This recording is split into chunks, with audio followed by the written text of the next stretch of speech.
Yes, people, welcome back to Sick FC. My name's Joseph, and this is a match review for Manchester United against Nottingham Forest, the final home game of the season for United this season.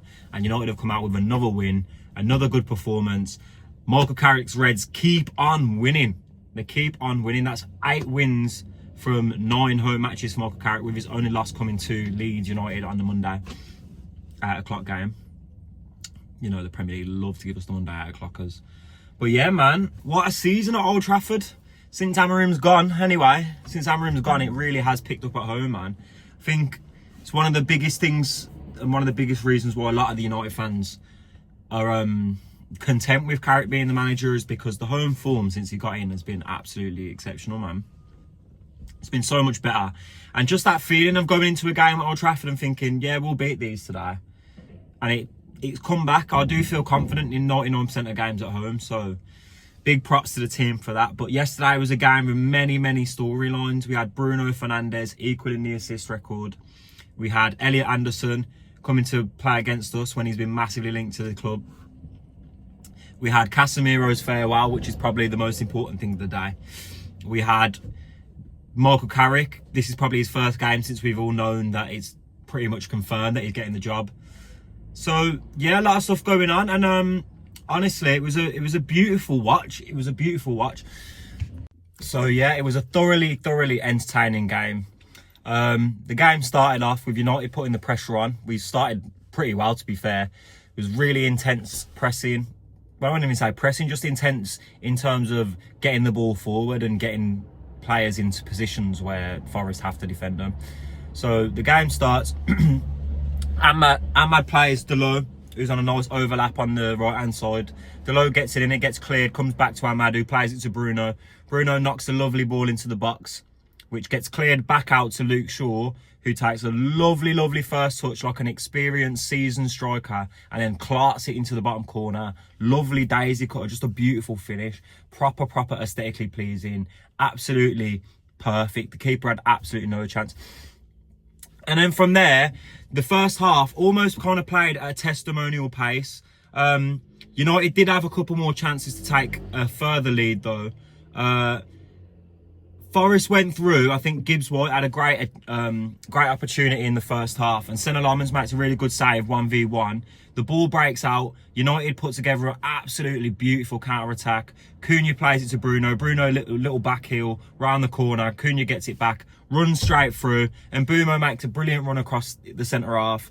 Cunha slips him in, and then Bumo hits the post. And you're thinking, oh, Ryan, will you ever get that goal? Will you ever score again? It's been 12 games since Mbumo scored his last goal. And honestly, he's looked like a man who's lacked a lot of confidence. But I thought today, Mbumo up front put a shift in, with Sesko being out since that little knock from Kanate. Didn't even get given us a free kick, by the way. He's been out for 2 games since. Fucking shit refs. But Mbumo stepped up in terms of performance, but he hasn't stepped up in terms of finishing. Like yesterday, he could have had 3 or 4.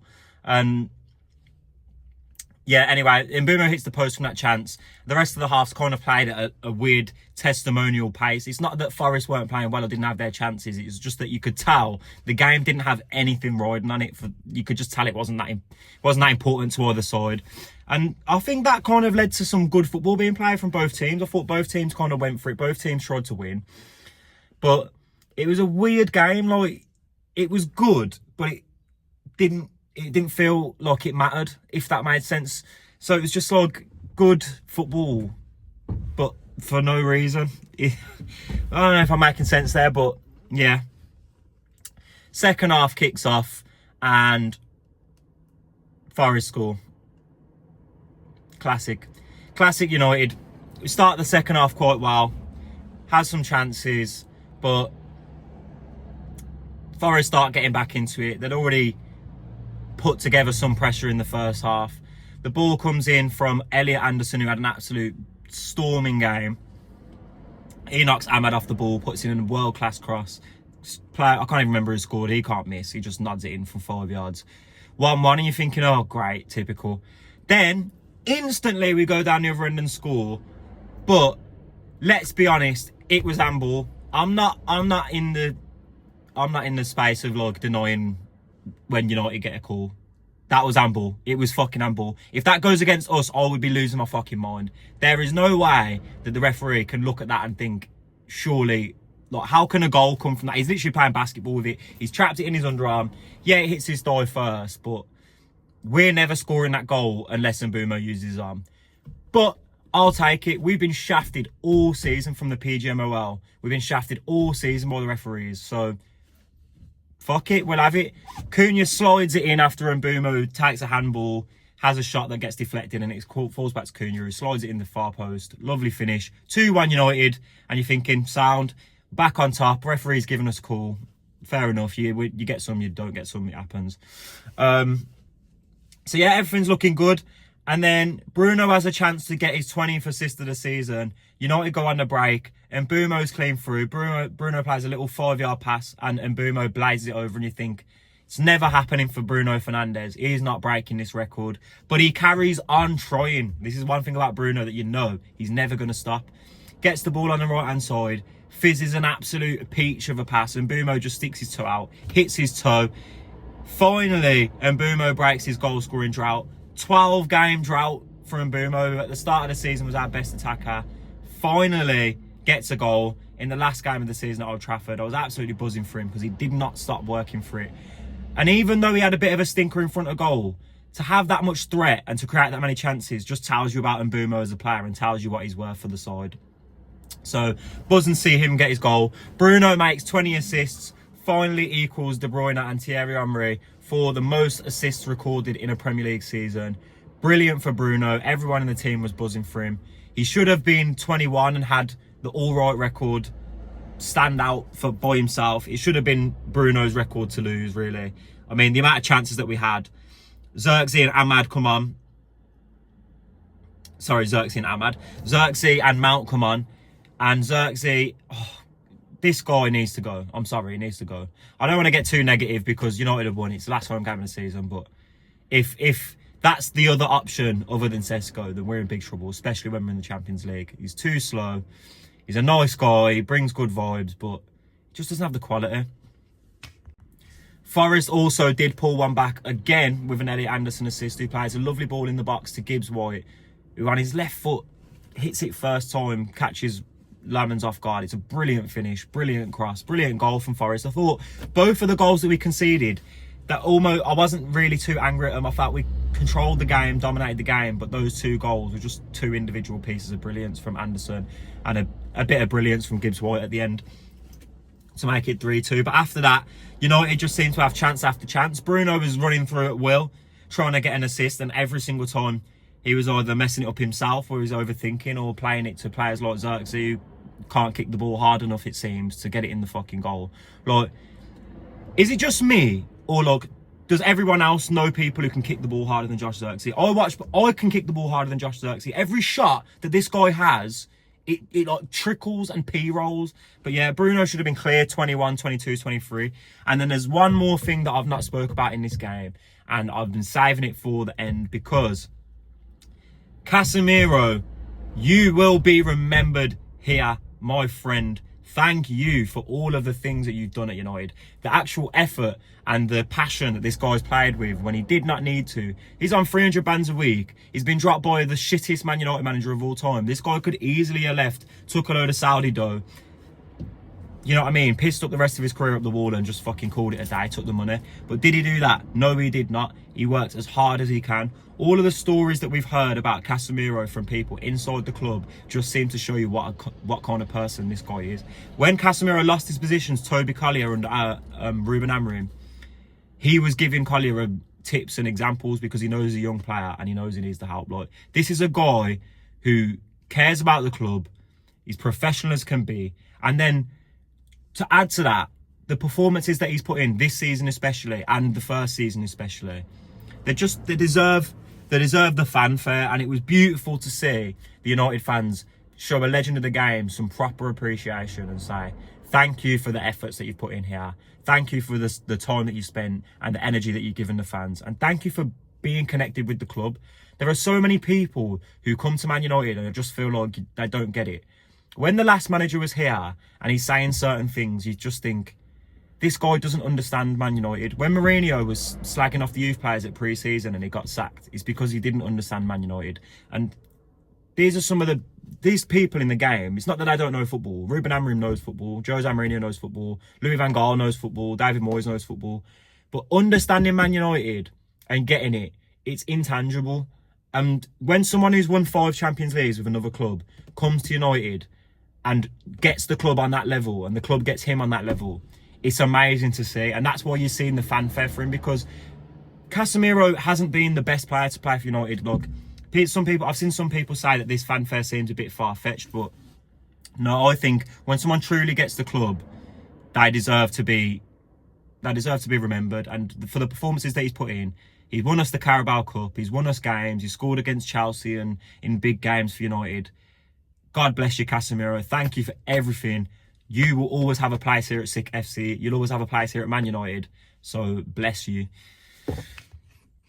And after an emotional farewell to Casemiro, it's an emotional time for Michael Carrick, because he is going to be rewarded for the work that he's put in this season. And when Carrick got this job, did any of us actually think we were finishing third? Did any of us actually think seriously that we could compete with the rest of the top teams in this league? Because that's exactly what we've done since Carrick arrived. Since this guy got here, we have competed and battled with Arsenal, with Man City. No manager's got more points than Carrick since he come in. What does that tell you? What does that tell you? If they were giving out the Premier League trophy since he arrived, he'd be the one lifting it at the end of the season. Not Arteta, not Pep. So this guy deserves all of the credit that he gets. Every single piece of credit that Michael Carrick's earned, he has done that exactly. He's earned it. All of the time that people gave Ruben Amorim, he didn't earn it. All of the leeway that people gave Ruben Amorim, he didn't earn it. They gave it him because they were hoping. When I was talking about what I wanted to see from Ruben Amorim teams, I was always talking in hypotheticals. But with Michael Carrick, I can say what happened, because I know, even if it's not perfect, there's positives to take. This is a manager who's actually come in and took a team from 15th to 3rd. I don't know if a team's ever had a bigger swing than that in the league. And he didn't even have a full season to do it. If Carrick had came in at the start of the season, where would United be right now? Because I'm telling you, it's closer to Man City and Arsenal than it is to Liverpool and Chelsea and Villa. This guy has done an exceptional job. And I think for people saying that the performances haven't been the best, I'd agree with you. But how can you judge Carrick on system and performances and tactics when this isn't his team? None of these players are players that he's chosen to buy. This is what he's been given. And with what he's been given, he's achieved the maximum. He could not have achieved better than what he's achieved at the moment. So for him to do that and to get the job, I think it's exciting times for United. I'm really looking forward to next season. I think we get the right players in, the recruitment's right, we get the right coaches to work with Carrick as well. And United are looking good. We're looking good. So from me, I've got nothing to complain about the weekend. That was absolutely brilliant. And yeah, Forest scored a couple goals. We didn't keep a clean sheet, but it was a really entertaining game of football. And I would much rather watch two teams playing full, proper attacking football, trying to go for it, trying not to lose the game, trying to win the game, than watch two teams try pass it around the back and do nothing all day. I'm perfectly fine watching United playing games like that. If we're going to come out on top, so be it. If we're not, then I'd rather lose games playing the way that we play under Carrick than we did under Amorim, or we did under Ten Hag or Van Gaal or anyone else. This is Man United. We're finding ways to win. We're beautiful on the counter-attack. Some of the transition play that we've got under Carrick, it's beautiful. It's beautiful. What more can you ask for? If you support United, you will have grown up like me, seeing counter-attacking football at its finest. I didn't grow up watching Ferdinand and Vidic play tiki-taka around the back. I watched the ball get forward, Carrick into the forward's feet, Scholes into the forward's feet, Rooney into the forward's feet, shooting from distance, getting players wide with pace and skill and getting it in the box and scoring goals. That is what I grew up on. I support Man United because my dad told me to support Man United, and his dad told him to support Man United because they played the best football. When my dad started supporting Man United, United weren't the most successful team. And when I started supporting United, we were. That's the truth at the end of the day. However, my family told me to support this club because of the football that we played. And when we play that kind of football, that's what truly gets me off my seat. That's what truly makes me feel something. And that's why I was so happy under Solskjaer most of the time, because we would play in a counter-attack and people would go, we don't dominate games. But I love watching that kind of football. I love it. I love it. And that counter-attack where Bruno hits the post, that's goal of the season if it goes in. So if Carrick's going to bring me more of these moments, if we're going to buy more energy in midfield, and we're going to become even more steely, and we're going to have pacey forwards who can be direct and be quick, then I am here for it. With this being the last game of the season as well, there was a nice moment at the end of the game where Carrick managed to address all of Old Trafford, give a speech. Last season, Amorim saying the good times were coming. He must have knew Carrick was getting a job. But yeah, Carrick gave a lovely speech at the end of the game. Spoke lovely about CASEMIROS. Spoke lovely about Malacia, who's also going at the end of the season. It was nice for him to get a moment after all the tough injuries and things that's happened to him as well. So that was good. I thought that was good slot management, good man management from Carrick yesterday. But yeah, got the fans on side. Didn't give too much away. I was hoping that he could hit us with the old Wolf of Wall Street. I'm not fucking leaving. I'm not leaving. I was hoping for that, but we didn't get it, so it's cool. Carrick's a bit more of a reserve character, to be fair, innit? But yeah, man, it was nice to hear him address the crowd. Everyone in the crowd seemed happy. The whole ground stayed after the game to say farewell to Casemiro and say congratulations to the players for a better season than last season. So yeah, it was all round just a nice feeling at Old Trafford yesterday. And it's a good way to end the season. Like I said, 8th home win out of 9 possible games for Carrick. Brilliant record. And then we move and we look to next season. So next season, obviously we need recruitments, we need reinforcement. What midfielders do you guys in the comments think we should look at? Everybody get in the comments, tell me a midfielder that you think we should look at. I think we should be looking at Anderson, we should be looking at Chouameni, we should be looking at Baleba, we should be looking at Matheus Fernandes at West Ham, especially with them going down. So there are options. Who do you guys want? Let me know. Please like, comment, hype, share. Don't forget to subscribe. Every subscription is well appreciated. So anybody who's watching these videos and not subscribed yet, give me a quick sub, man. Give me a quick sub. I'll make it worth your while. I got a lot more videos coming out next season. There's going to be daily content from next season. At the moment of this season, I'm just trying to get a bit of consistency with the videos, review the matches. But I've got lots and lots of ideas. I've been writing scripts and stuff. So there's more coming to Sick FC. It's not just going to be United content, by the way, but I just started off with something that I know, because I know United. So, yeah, everybody get in the comments. Let me know who you think United should sign in midfield. Let me know what you think about anything with the football this weekend, to be fair. We've had a lot going on. We've had the FA Cup final with Man City winning the FA Cup. We've had Chelsea been employing Xavi Alonso. That looks like Liverpool are going to miss out, so that's nice.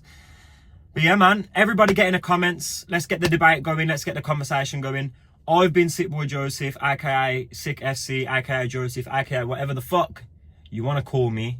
This has been a review of Man United 3, Nottingham Forest 2, the last home game of the season. Thanks for watching. Take care. Black boys made the wave. These boys don't make a splash. Greedy with a ball. I ain't passing that. Bitch, I'm greedy.